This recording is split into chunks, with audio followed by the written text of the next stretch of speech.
Bab ke-36.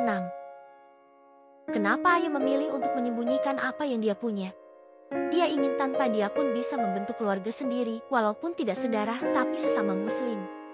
Ayah yang pernah dibuang oleh keluarga kandungnya juga banyak merekrut orang berbakat yang sama dengan dirinya, dibuang atau dicampakkan keluarga kandung. Dengan Ayah membuat Perserikatan Anak Mandiri, atau disebut PAM, yang berada di markas negara B. Jika di Jepang Ayah hanya memberi nama markas pusat atau MPS. Yang bisa keluar masuk di sana hanya orang yang Ayah pilih. Walaupun banyak anak buah. Tapi hanya anggota inti yang menetap si PAM maupun MPS. Ayah juga kadang capek, tapi jika dia menyerah akan banyak orang juga yang ada di bawahnya terlantar tak punya arah tujuan hidup. Selama ini Ayah hanya memantau saja tanpa bertemu dengan mereka. Tapi mereka juga sudah Ayah tandai dengan gelang khusus agar mudah berkomunikasi satu sama lain walaupun tanpa HP. Ini hanya rancangan Ayah saja. Jadi hanya anak buah Ayah di Jepang maupun negara B yang memakai gelang ini, bukan untuk dijual di pasaran. Jika Ayah dengan kekuatannya sekarang bisa dengan mudah melacak keberadaan orang tua kandungnya. Tapi Ayah hanya belum ingin tahu semua tentang dirinya baginya hidup yang sekarang Ayah sudah bahagia.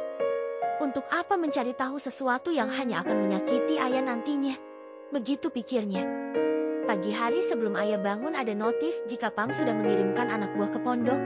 Mereka juga mengirim sinyal keberadaan mereka di pondok, agar Ayah mudah melacaknya.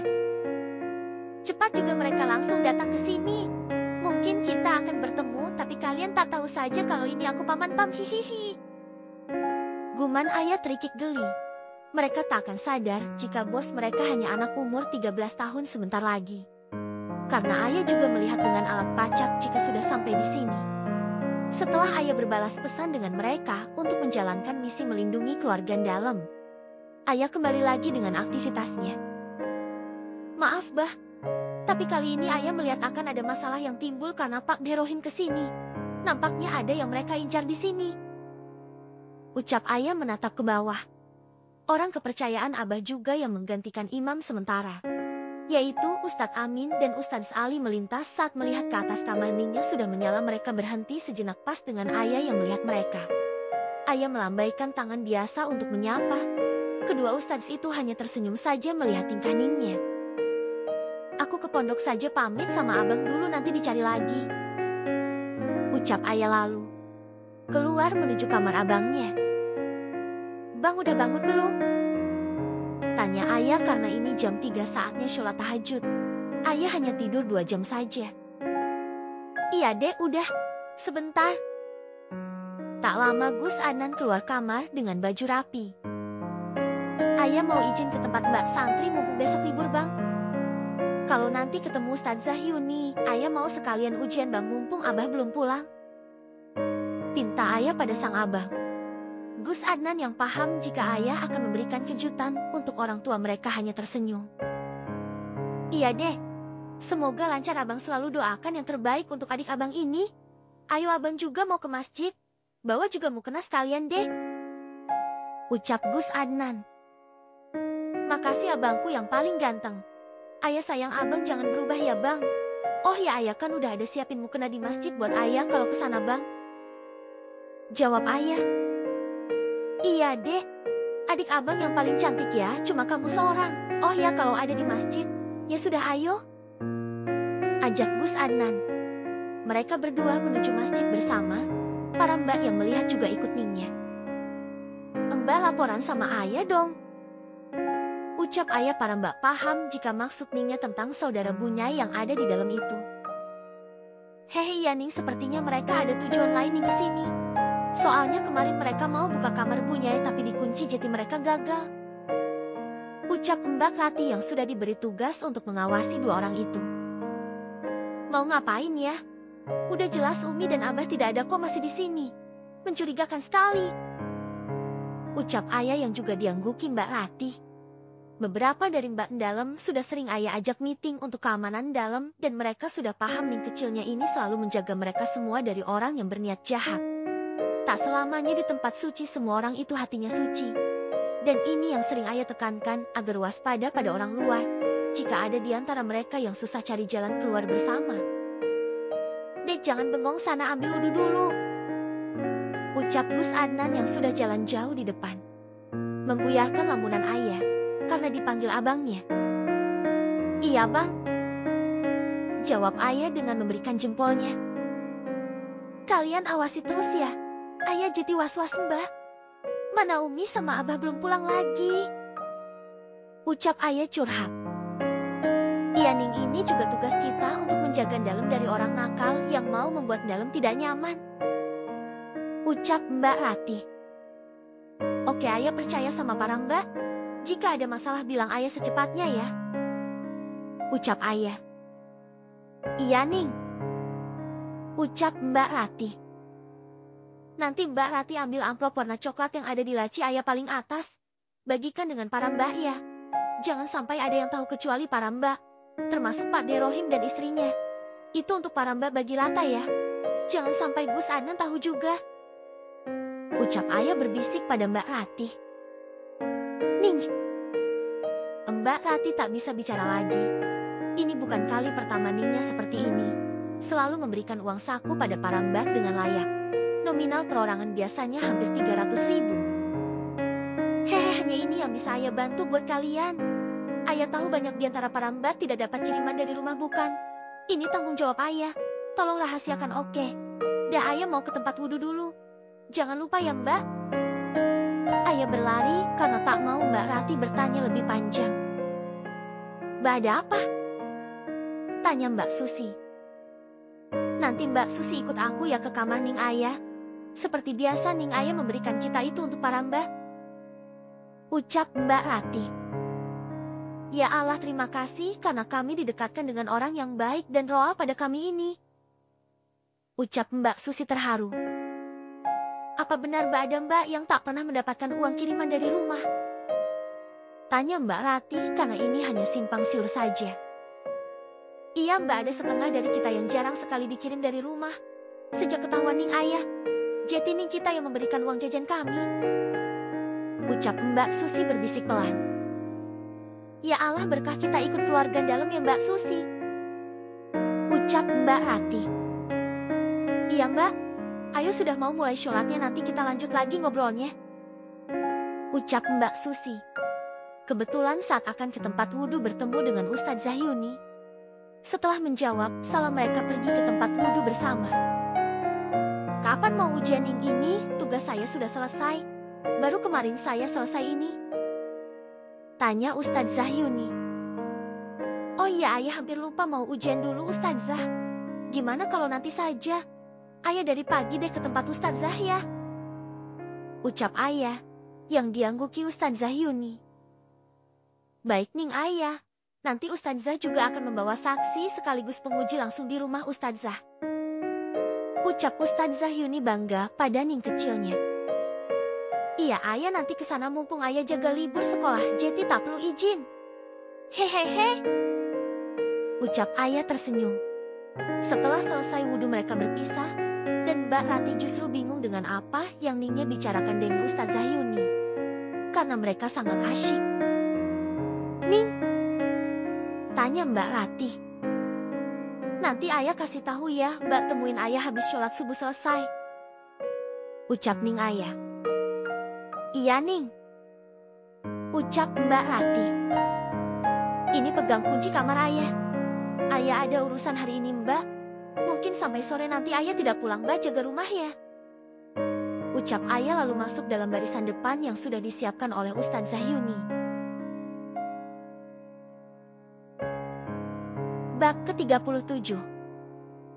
Mbak Rati menatap Ningnya dalam.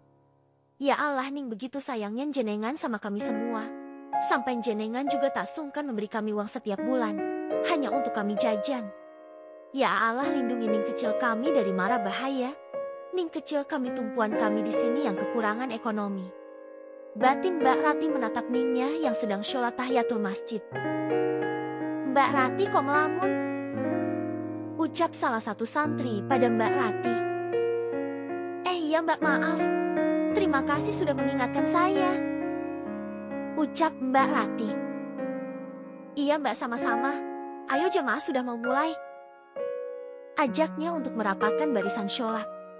Semua santri dengan hikmat menunaikan kewajiban seorang muslim untuk beribadah pada sang pemilik kehidupan dahulu maupun nanti. Tak ada yang lebih baik bagi seorang hamba, kecuali dia hamba yang berguna untuk sesama tanpa lupa kewajiban pada Tuhannya. Setelah selesai jamaah subuh, dilanjutkan dengan rutinan kultum dan mengaji bersama pada pagi hari menunggu fajar. Karena kebanyakan dari santri di sini itu sekolah pagi, jadi pagi tidak diharuskan mengaji bandongan maupun sorogan. Waktunya hanya sebentar dan para murid akan tertekan jika tak ada waktu untuk mereka beristirahat. Waktu fajar seperti ini sangat dinanti para santri karena mengaji santai bisa tanya jawab juga. Khusus untuk bandongan dan sorogan pada malam hari. Memang sedikit berbeda karena Umi dan Abah juga masih sering keluar untuk pengajian di luar pondok. Di sini bukan pondok yang besar sekali, bisa dibilang pondok yang masih menengah, tapi karena di kecamatan ini juga belum ada banyak sekolah, mana Abah mendirikan sekolah untuk para santrinya agar lebih dekat dengan pondok. Di sini juga kebanyakan santrinya masih bukan orang berada, jadi apa adanya di pondok ini semua hasil kerjasama. Lahan Kiai Hasan sebagai tumpuan, ini juga yang membuat ayah mencari jalan sendiri agar pondok tetap berjalan tanpa pusing memikirkan biaya operasional. Ayah lebih tertarik pada tahfidz Quran yang ada di pondok ini. Baginya ini cara memberikan hadiah untuk orang yang selalu menyayangi ayah selama ini. Sekarang ayah dan Ustadz Zahyuni sudah menuju rumah Ustadz Zahyuni bersama para penguji lainnya. Awalnya kaget dengan apa yang Ustadz Zahyuni katakan, tapi mereka juga bangga jika ning mereka ini bisa hafal tanpa setoran tiap hari pada mereka. Semua orang berkumpul dan ayah sudah mulai membaca dari awal hingga seperempat juz. Nampak para penguji juga kagum dengan suara ayah yang lancar jaya saat menghafal. Otak kecilnya sungguh banyak sekali kejutan bagi mereka. Hingga saat sarapan, Ustadz Zahyuni mengajak semua orang untuk sarapan. Ayah juga sudah memesan makanan terlebih dahulu dan diantar oleh kurir ke rumah Ustadz Zahyuni. Tak lupa juga untuk sang abang yang ada di rumah. Biarlah Pak Nerohim dan Bud Helasri makan masakan Mbak. Ayah juga tak lupa mengabari Gus Adnan jika dia akan pulang telat agar terkejar hingga sore hari. Ya Allah, Ning jenengan ini selalu membuat kejutan untuk kami, Ning. Kami bangga, Ning kecil kami sudah mau jadi hafidzoh saja. Ucap Ustadzah Aulia yang ikut menguji hari ini.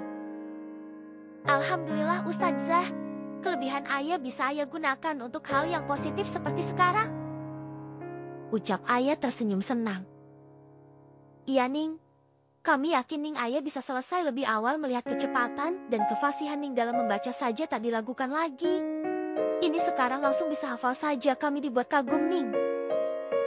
Ucap Ustadzah lainnya, jika yang lain seperempat saja butuh waktu sampai 3 atau 4 jam. Ning ayah hanya 2 jam saja. Hehe, doakan ya Ustadzah agar ayah bisa selesai tepat waktu. Takutnya nanti abang nyariin lagi. Ucap ayah khawatir. Tenang Ning, tadi saat Ning menghafal sudah saya kirimkan pada Gus Adnan, jadi beliau tahu Ning sekarang sedang ujian. Ucap Ustadz Ali yang diangguki oleh Ustadz Amin juga. Begitu ayah malah lupa tadi tidak di video. Nanti saja jika akhirnya jus ayah minta dihidupkan buat kenang-kenangan ayah ya Ustadz. Ucap ayah.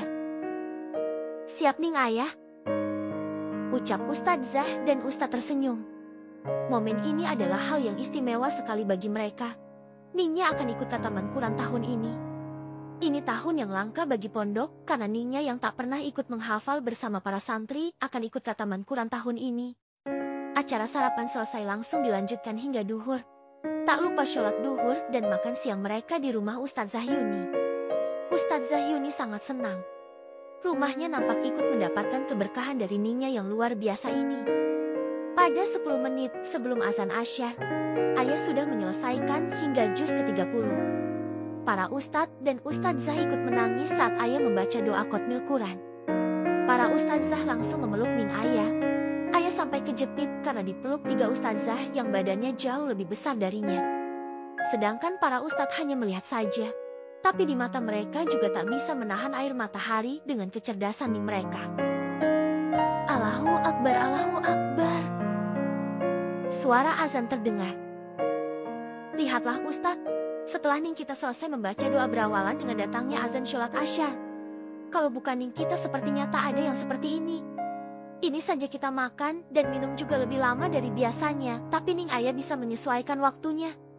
Ya Allah, terima kasih kami bisa jadi saksi Ning ayah. Ucap Ustadz Ali terharu. Iya, Tat. Nanti Abah sepertinya akan syok jika Ning kecil kita ikut dalam barisan anak tahfidz Quran tahun ini. Ucap Ustadz Amin. Beruntungnya Abah ya, Tat. Ucap Ustadz Ali. Iya, sejak ada Ning Ayah ada pondok ini seperti mendapatkan keberkahan. Dulu kita selalu kekurangan biaya operasional hingga para ustadz saja sering bingung untuk masalah gaji.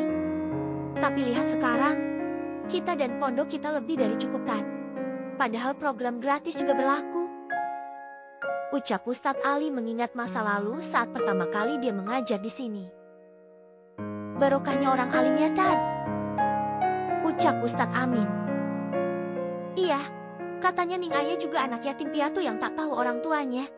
Mungkin itu juga yang membuat kita beruntung bisa memiliki Ning Ayah karena Abah dan Umi mengangkat anak yang tepat dan manfaatnya sampai pada kita semua. Ucap Ustadzah Aulia membenarkan. Mereka saling berpelukan dan juga saling bernostalgia masa lalu dan sekarang. Setelah sholat asyar Ayah yang tahu jika ini sudah waktunya dia pulang pamit undur diri. Sebelum itu Ning Ayah juga memberikan sedikit rejeki sembako untuk dibagikan para ustadz dan ustadzah juga baju baru. Awalnya mereka menolak, tapi Ayah memaksa katanya rejeki tak boleh ditolak. Akhirnya mereka menyetujui dan menerima itu semua. Ustadzah Ning kita itu kok punya uang banyak ya, sering sekali bagi-bagi uang dan sedekah? Tanya Ustadzah Aulia. Saya dengar orang tua angkatnya dulu banyak mewarisi harta pada Ning Ayah. Dan Ning kita gunakan pada hal kebaikan pastinya akan bertambah terus, bukan manfaat dari sedekah juga menambah rezeki kita. Saya dengar dia juga sering melukis dan lukisan itu dijual juga, makanya jangan heran Ning kita itu roal. Ucap Ustadzah Yuni yang tahu jika Ningnya sering mendapatkan pesanan lukisan. Karena pernah saat Umi Siti akan mengirim lukisan itu ditemani Ustadzah Yuni.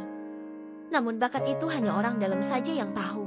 Karena Ningnya jarang menerima tawaran melukis jika dia libur panjang saja digunakan untuk mengisi waktu luang. Hasil dari melukis itu hanya milik Ayah. Makanya Ayah punya uang. Pandainya Ayah agar orang lain tidak curiga dengan pekerjaan aslinya. Dia menutupi dengan jualan lukisan. Wah, banyak sekali ya Ustadzah kelebihan Ning kita.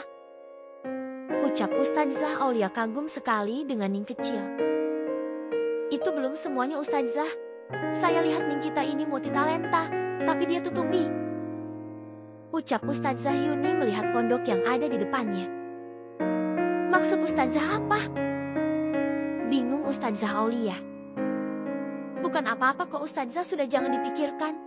Yang penting kita percaya jika Ning kita melakukan hal kebaikan untuk kita semua. Ucap Ustadzah Yuni pergi meninggalkan Ustadzah Aulia yang masih mencerna ucapan Ustadzah Yuni. Sudahlah, memang hanya Allah dan Ning Ayah yang tahu segalanya tentang Ning kecil. Mumet kalau saya tidak secerdas Ning Ayah. Ucap Ustadzah Aulia mengikuti Ustadzah Yuni untuk ke pondok pesantren memulai mengaji sore.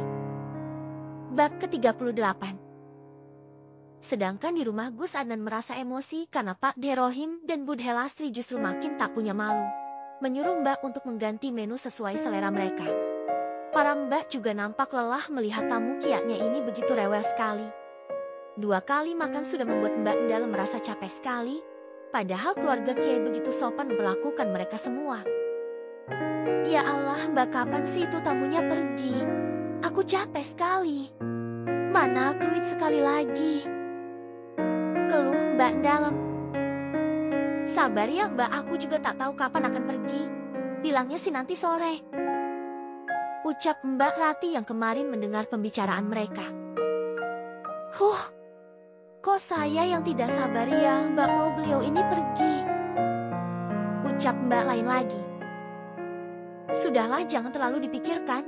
Nanti malah kamu yang emosi sendiri. Kita kerja lagi saja yuk. Ucap Mbak Rati. Gus Adnan turun dari kamarnya menuju dapur. Saat sampai dapur, para Mbak yang tahu langsung menghampiri Gusnya. Gus, ini ada titipan dari Ningai buat Kius. Ucap Mbak Rati. Gus Adnan duduk dan membuat itu. Ada sebuah surat, jika ini buat makan siang. Syukuran Ayah Bang. Doakan Ayah sukses dunia akhirat ya.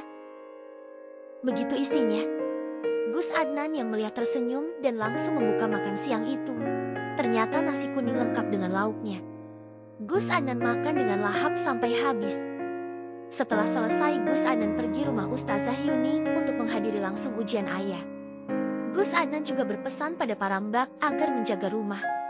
Saat Gus Adnan di sana, dia melihat dari jauh adiknya yang sedang duduk di depan para ustadz dan ustazah yang sedang menyimak hafalannya. Hingga doa khotmil Quran disenandungkan, Gus Adnan menangis haru. Adiknya bersileng di hafidzi, nampak semua yang sedang di sana saling bersorak dan memeluk ayah dengan sayang. Gus Adnan mulai maju saat azan berkumandang tapi tak memberitahu ayah. Saat ada Ustadz Ali yang tahu jika Gusnya datang ingin menyapa tapi menyuruh untuk diam saja. Ning selamat ya. Kami bangga sama Ning kecil. Sudah jadi hafidzoh sekarang. Semoga istiqomah selalu ya Ning. Ucap Ustazah Yuni sambil mengelus kepala Ning ayah. Ayah merasa bangga bisa berasa di sini karena banyak sekali orang yang menyayangi ayah. Doakan ayah ya Ustazah. Nanti jika ayah nakal Ustazah, masih boleh kok negur ayah. Kita kan tempatnya salah dan dosa. Pasti ayah akan lebih sering ngerepotin karena belum bisa ikut bantu Ustazah. Maaf ya, ayah habis ini juga mau tekun buat memperdalam silat biar ayah bisa jaga diri Ustazah. Tapi nanti jika ayah sudah selesai boleh bantu Ustazah kok, hehehe. Ucapnya tengil. Tapi itu juga kenyataan. Iya Ning, kami tahu kamu juga butuh masa untuk mencari ilmu sebanyak-banyaknya agar nanti saat Jeti Ning desawa kamu siap untuk mengajar santriwati. Jangan ajari bandel tapi ya. Kasihan para keamanan jika nanti Ning ajari buat bikin ona. Haha. Sahut Ustazah Aulia yang membuat semua orang juga ikut tersenyum. Ya endak ti Ustazah. Nanti ayah kena marah Abang Adnan. Bisa diceramahi nanti ayah. Ucap ia tersenyum. Semua nampak mengobrol sebentar. Tak lama Gus Adnan datang dengan salam walaupun sudah sejak tadi di sana. Mereka semua menjawab salam dengan kaget tapi saat senyum ayah pada Gus Adnan. Sudah mewakili mereka jika Gus Adnan sudah tahu tentang ini. Abang datangnya telat ayah udah selesai tahu. Hi punya abang satu kok tidak peka sekali sih. Adiknya ini loh mau ujian kok tidak kesini. Pegeruntu ayah pada abangnya. Abang tadi udah kesini sejak kamu ada di juz 30 deh. Tapi abangnya tidak mau ganggu kamu jadi nonton dari jauh tanpa kamu tahu saja. Jawab Gus Adnan. Lagian tadi juga abang sudah tahu kok. Ustadz Ali tadi udah kirim video kamu deh. Ucap Gus Adnan. Ayah langsung menoleh pada Ustadz Ali dan dijawab dengan cengiran Ustadz Ali saja. Berarti Ustadz Ali yang memberikan video itu benar adanya. Udah tidak usah banyak tanya. Ayo kita pulang dulu. Besok kita sambung lagi. Tinggal acara syukuran besok sama yang lainnya. Ucap Gus Adnan yang diangguki oleh ayah karena ini juga sudah sore. Ayah pamit ya Ustadz. Ustazah, besok kita adakan syukuran kecil-kecilan dari ayah.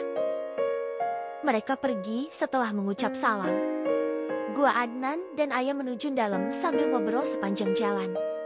Sampai di depan dalam bertemu lagi dengan Bude Lastri. Oh begini ya kelakuan kamu jika tidak ada Umi dan abahmu. Asyik main saja. Tak sopan sekali ada kami malah keluyuran sendiri. Teh. Ucap Bude Lastri angkuh. Iya Bude, kami dari rumah Ustazah Yuni. Apa salah jika kami bersilaturahmi pada beliau? Ucap ayah mulai jengah. Capek fisik dan raga malah bertemu dengan budenya yang suka bikin tenaga berkurang drastis. Halah alasan saja kamu. Dasar anak yang tidak jelas asal-usulnya. Ejek Bude Lastri. Gus Adnan yang mendengar ucapan itu mengepalkan tangan tapi dipegang oleh ayah agar tak melakukan hal yang tidak diinginkan. Bude Lastri melihat itu tersenyum sinis. Lihat pas sama kita mau ngajak berantem hanya demi anak ini. Kita yang keluarga asli justru tersingkirkan oleh anak ini. Ucap Bude Lastri marah. Hufia saya tahu kok, tanpa Bude Lastri bilang juga ayah tahu semua kok. Kalau Bude tidak suka dengan ayah di sini tidak usah lihat ayah saja. Gampang kan? Balas ayah dengan wajah tenang. Baginya sekarang melihat wajah orang seperti Bude Lastri adalah hal yang biasa. Bukan ancaman besar baginya. Deh sudah. Kau tegur Gus Adnan. Tapi bang. Ayah ingin protes tapi melihat banyak santri membuat ayah mengurungkan lagi argumennya. Kamu tetaplah kami deh. Orang lain tak menganggap kamu ada pun kami di sini selalu ada buat kamu. Jangan karena hanya beberapa orang yang tidak menginginkan kamu ada di sini, kamu jadi merasa tersisih. Balas Gus Adnan menyindir kedua orang tua yang ada di depan mereka ini. Dan bagi Pak De dan Budhe yang Adnan hormati, jika ada keperluan tolong segera dilakukan, bukan hanya sibuk mencela orang lain saja. Ucap Gus Adnan memandang tajam pada mereka berdua. Suasana cukup menegangkan sampai mereka tersadar jika ada salah masuk dari orang yang mereka kenal. Umi, ucap Gus Adnan yang membalikan badan melihat kedatangan Abah dan Umi serta Ridwan yang sudah sembuh berjalan di belakang sang Abah. Ada apa ini, kenapa berkumpul di sini semua? Apa kami melewatkan sesuatu? Tanya Gus Ridwan dengan wajah tengilnya mendekati sang adik. Ayah memandang kakaknya dengan senyum hangat. Merasa senang karena datang lagi kakaknya yang kemarin masih terbaring lemah sekarang sudah sehat lagi. Alhamdulillah kakak sudah pulang, berarti sudah sembuh. Ucap ayah lalu menempelkan tangannya di kening Gus Ridwan. Suhunya sudah normal kembali. Sudahlah, aku kan anak yang kuat ya kan Umi? Ucap Gus Ridwan dengan pedenya. Umi dan Abah tersenyum pada mereka bertiga, jika berkumpul pasti seperti ini. Tapi tatapan Abah berubah saat melihat kakak iparnya nampak tidak suka dengan kehadiran ayah di sini. Oh, ada kalian Mas Mbak? Sudah lama di sini. Abah mengajak keluarga istrinya untuk duduk bersama. Dengan terpaksa Pak De Rahim mengajak istrinya duduk. Umi menyalami mereka berdua dan duduk di samping anaknya. Semua orang nampak duduk dengan tenang. Dek, suruh MBK buat minum. Titah sang Abah. Iya Abah. Ayah langsung berdiri dan pergi ke dapur. Apa maksud omongan Mbak dan Mas tadi? Ucap Abah setelah melihat ayah tak terlihat lagi. Deh. Bagi Gus Adnan yang mendengar ucapan Abahnya nampak takut. Karena bagi Abah ayah ada di sini atas kehendak Abah, bukan ayah yang meminta. Tentunya baik dan buruknya menjadi tanggung jawab Abah. Umi hanya menghela nafas panjang. Lagi dan lagi bayunya ini mencari masalah-masalah dengan anak angkatnya. Bab ke-39. Pak De Rohim melihat istrinya untuk menjawab dengan lirikan matanya pada Budhe Lastri dengan santainya langsung mengangguk. Kami hanya mengingat kalian saja jika ayah anak yang tidak jelas asal-usulnya. Lebih baik kalian merawat anak kami yang jelas dari keluarga sendiri. Ucap Budhe Lastri. Sontak omongan Budhe Lastri membuat semua orang saling pandang. Apa maksud kamu Mbak? Tanya Abah masih melihat arah dapur tempat ayah tadi menghilang. Kalian tahu kan Serina, dia juga ponakan kalian juga. Saya mau dia di sini mondok. Ucap Budhe Lastri. Umi langsung paham jika maksud mbaknya ini agar mengemaskan anaknya daripada ayah anak angkat mereka. Oh, kalau mau mondok ya silahkan. Di sini masih menerima santri baru. Tapi harus tidur di asrama Pondok Putri. Tegas Kiai Hasan yang paham maksud mereka, tapi bagi Kiai Hasan bukan urusan mereka untuk mencampuri urusan anak-anak Kiai Hasan. Kamu samakan Rina dengan santri di sini. Dia harus mendapatkan yang lebih dari anak yang tak jelas itu. Ucap Pak De Rahim lagi. Ucapan mereka sungguh membuat mereka semua geram. Ternyata ini yang akan mereka lakukan sampai ada di sini. Bagi kami Rina itu ponakan kami, masih mempunyai orang tua lengkap yang sehat. Jadi kami hanya akan membantu mengasuhnya sebisa kami. Tapi jika kalian bandingkan dengan ayah anak kami, maaf ayah bukan barang yang bisa kalian bandingkan dengan anak kalian. Dia anak kami camkan itu. Walaupun dia bukan anak kandung kami, tapi kami menyayangi dia. Dan jika Mas dan Mbak mau kami melakukan apa yang kalian inginkan, maaf kami tidak mau dan tidak akan pernah meninggalkan ayah demi Rina. Tegas Kiai Hasan dengan tajam dan setiap kata penuh penekanan. Gus Ridwan sudah mengepalkan tangannya geram dengan pasangan suami istri ini. Gus Adnan yang melihat itu langsung menggenggam tangan adiknya agar tak menyela obrolan itu, cukup mendengarkan saja. Umi langsung menunduk merasa sakit dengan omongan bakyunya. Begitu hinakan anak angkatnya hingga selalu seperti itu jika ada keinginan menjelekkan ayah terus. Umi, ucap Gus Adnan lirih dan menggelengkan kepalanya agar Umi tak menangis. Umi hanya menoleh dan tersenyum menguatkan dirinya sendiri. ada kedua anaknya di sini, bukan saatnya lemah pada orang seperti mbaknya ini. Apa kamu tak mau mengasuh anak kami? Rina juga keponakan kalian. Apa susahnya memberikan apa yang kalian berikan pada ayah juga pada Rina juga? Ucap Bude Lastri tak tahu malu. Kiai Hasan nampak menahan amarahnya. Baginya anak perempuannya itu adalah segalanya. Dia selama ini selalu berperilaku baik, membuat semua keluarga dan pondok bangga dengan prestasinya. Dan jika dibandingkan dengan keponakannya itu, Rina tak ada prestasi sama sekali. Walaupun diasuh dengan orang tua kandungnya, justru malah memiliki sifat keras kepala dan susah untuk dinasehati. Sukanya semaunya sendiri. Sekali lagi saya tekankan, jika Rina bukan tanggung jawab kami, karena dia masih punya orang tua lengkap dan sehat pula. Jika ingin mondok silahkan, tapi kami tak akan memberikan hak spesial padanya. Dia sama dengan santri lain. Maaf jika kalian tak keberatan kami ingin istirahat. Ridwan baru saja pulang dari rumah sakit, butuh ketenangan. Semoga dia tak terganggu dengan banyaknya orang di sini dengan suara keras seperti tadi. Ucapan Kiai Hasan menyindir Mas dan mbaknya ini. Umi hanya bisa diam karena dia akan kalah jika mbaknya sudah berargumen, selalu tak mau mengalah. Kalian mengusir kami. Ucapan Bude Lastri membuat mereka menoleh tajam padanya. Baru saja terucap sudah melakukan seperti ini lagi. Kami hanya ingin istirahat di rumah kami.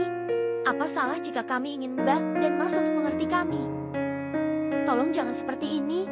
Saya juga tak mau jika kalian mengganggu ayah dengan kalimat yang kalian ucapkan itu. Bagi kami ayah adalah segalanya. Masalah asal-usul bagi kami tidak penting karena ayah selalu membuat kami kagum dengan segudang prestasi yang dia miliki. Ucap Kiai Hasan sedikit lembut. Ayo Pak, kita pulang. Tak ada gunanya juga kita ada di sini. Lihat para orang alim itu, nampak bodoh hanya membelah anak tak tahu asal-usulnya itu. Ucap Bude Lastri dengan wajah marah. Mereka berdua meninggalkan rumah Kiai Hasan dengan emosi yang masih ada. Kiai Hasan hanya menghela nafas panjang melihat tingkah saudara iparnya ini. Maafkan mereka, Bah. Umi tidak tahu jika Mbak Lastri sampai akan berbicara seperti itu pada kita. Ucap Umi menyesal. Sudahlah, kita harus melindungi ayah dari orang yang mau berbuat jahat padanya. Dia hanya punya kita, Umi. Keluarganya ya kita ini. Siapa yang akan membelanya jika ada orang yang suka padanya kalau bukan kita? Ucap Abah pada kedua anaknya. Tak lama ayah datang dengan Mbak Rati membawa nampan berisi gelas dan cemilan. Tapi saat sampai di ruang tengah sudah tak ada Budhe dan Pak D di sini. Ayah celingak-celinguk melihat sekitar karena heran. Gus Ridwan yang sudah reda amarahnya mulai memandang adiknya dengan lembut. Cari apa sih, Dek? Tanya gua Ridwan. Itu Pak D dan Bude Lastri kok tidak ada sibah? Tanya ayah heran. Sudah pulang orangnya, Dek. Sini jajannya buat kakak saja. Gus Ridwan langsung merebut dia toples yang ayah bawa. Ayah hanya menyerahkan saja tanpa perlawanan, tapi wajahnya nampak bingung. Umi dan Gus Adnan yang melihat hanya tersenyum. Adiknya ini sedang lelah ditambah banyak mikir sekarang seperti sedang bingung. Sudah jangan dipikirkan, Kak. Kita makan saja yang sudah dibawa Mbak Rati ini. Putus Umi pada semua orang.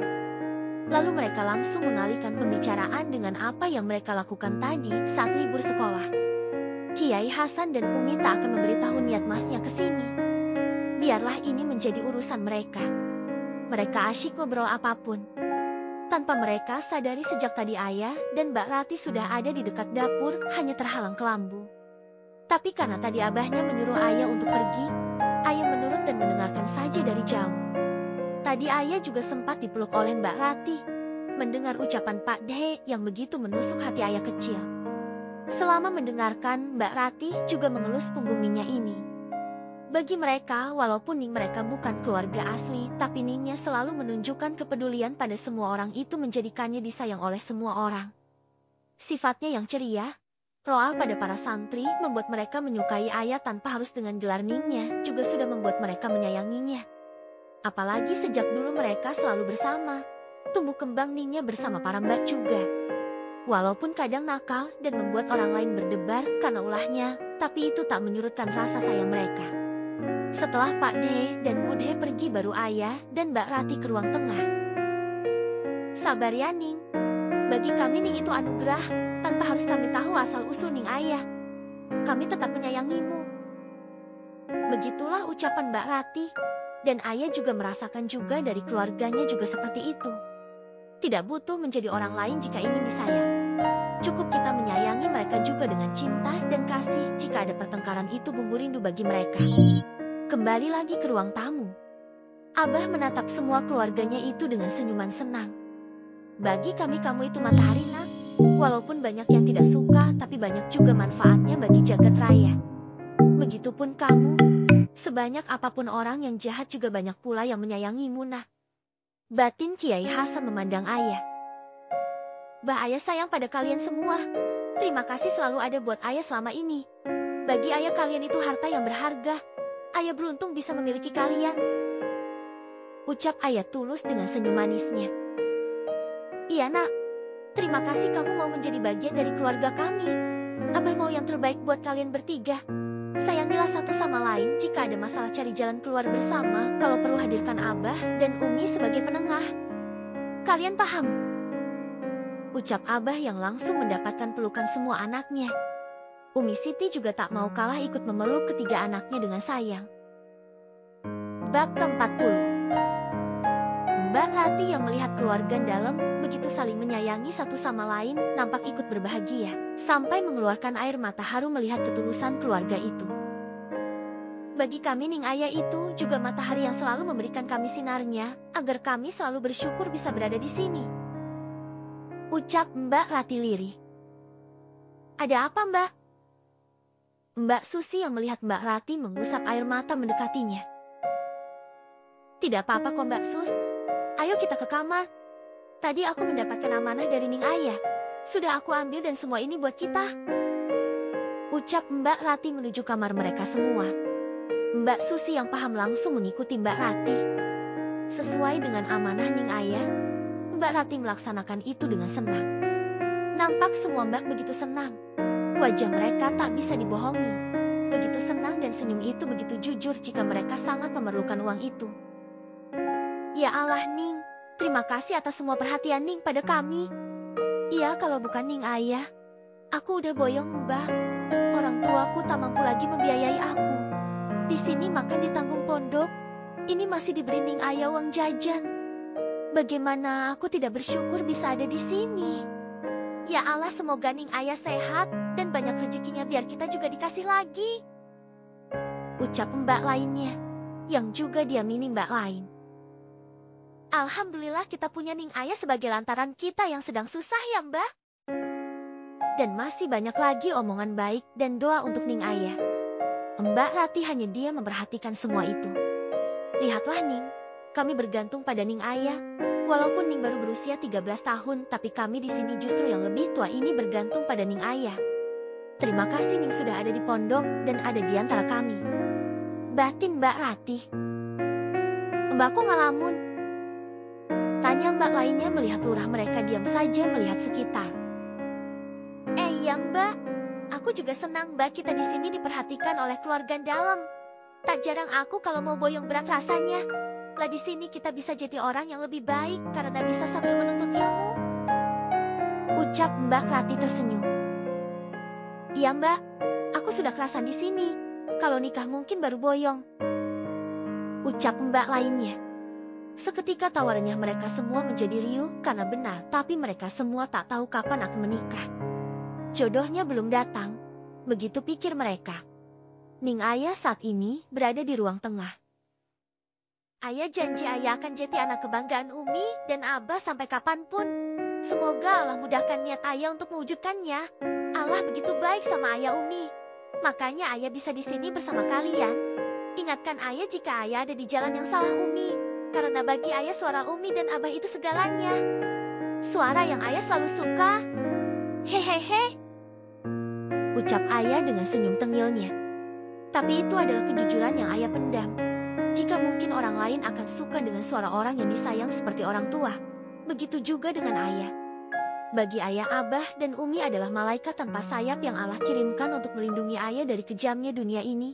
Tanpa orang tua angkatnya mungkin Ayah akan berjuang hidup sendirian dan tak akan bisa sesukses ini. Kamu ini ada saja, nak.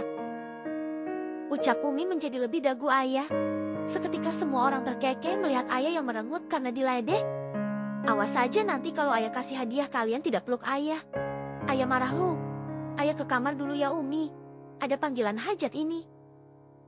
Ucap ayah langsung ngacir ke kamarnya. Bagaimana tak kebelat jika sejak pagi dia ada di suasana yang membuat emosi dan tenaganya harus dikeluarkan terus-menerus. Tapi ayah juga bersyukur karena Abah dan Umi tak terpengaruh pada omongan orang lain sejak dulu. Anak itu bikin ulah tidak nak selama Umi tinggal. Tanya Umi pada gua Adnan. Dege. Pertanyaan Umi membuat Gus Adnan bingung ingin menjawab apa. Mau jujur tapi sudah janji dengan ayah. Mau jujur pada Umi tapi ini belum saatnya Umi tahu. Tidak kok Umi.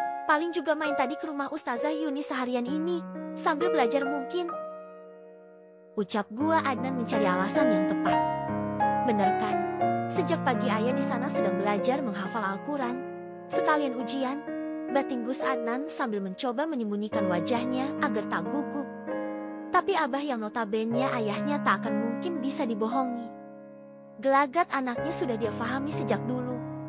Ada apa ini? Gus Adnan nampak sedang menyembunyikan sesuatu, semoga saja bukan hal buruk. Batin Abah melihat telinga anaknya sedikit memerah. Ya sudah itu kamu bangunin adikmu malah sampai ketiduran di sini. Tadi dia habis minum obat mungkin efeknya begitu. Ucap Abah melihat Gus Ridwan tidur menyender pada abangnya, saking ngantuknya. Dek, bangun ayo pindah kamarmu. Ajak Gus Adnan pada adiknya. Gendong bang. Ucap Gus Ridwan. Enak saja badan sudah sebesar ini minta gendong. Abang tidak kuat. Ayo abang bantu saja. Apa mau tidur di kamar tamu saja yang dekat? Ucap Gus Adnan.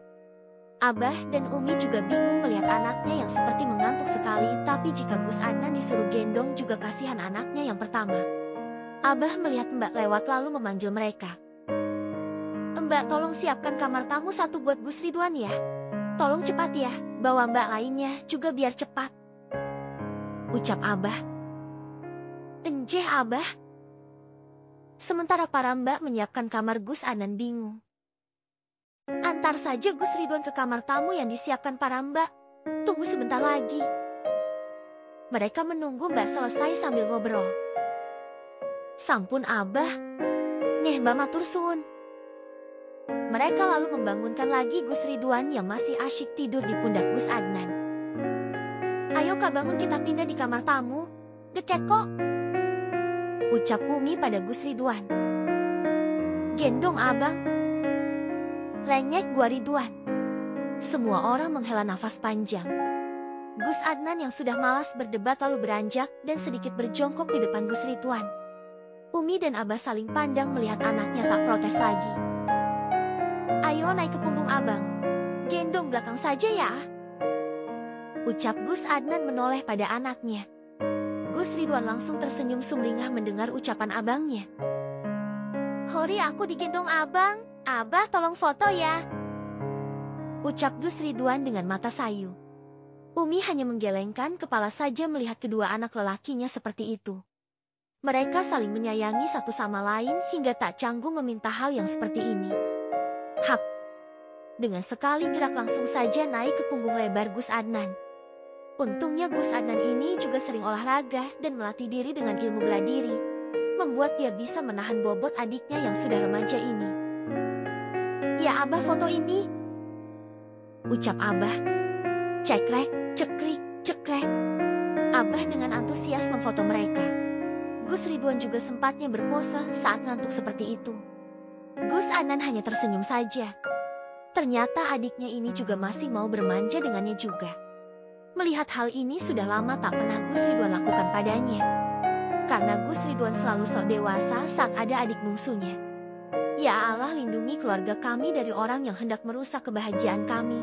Semoga kejutan ayah untuk Umi dan Abah menjadi hadiah terindah untuk mereka. Tunggu saja Umi dan Abah akan bangga pada ayah. Walaupun dia bukan saudara kandung kami, tapi cintanya pada kita begitu tinggi. batin Gus Adnan sambil menggendong Gus Ridwan menuju kamar tamu yang paling dekat dengan mereka berada. Umi dan Abah juga mengikuti mereka berjalan di belakang Gus Adnan. Para mbak sampai terkekeh melihat Gusnya seperti itu. Itu namanya kesempatan dalam sakitnya Gus Ridwan ya. Kalau tidak sakit mana mau Gus Adnan menggendong Gus Ridwan seperti itu. Ucap Mbak Dalem yang melihat dari jauh. Hei ya. Sudah ayo kita pergi, tidak enak mengganggu keluarga dalam mereka. Juga butuh quality time juga bukan? Ajak Mbak lainnya. Iya. Ini momen langka loh Mbak. Timpanya. Has, udah tidak sopan kita di sini. Jangan beritahu yang lainnya ya. Tidak baik kalau kita ember. Sambil menyeret temannya untuk mengikutinya ke kamar dalam berkumpul bersama teman-temannya.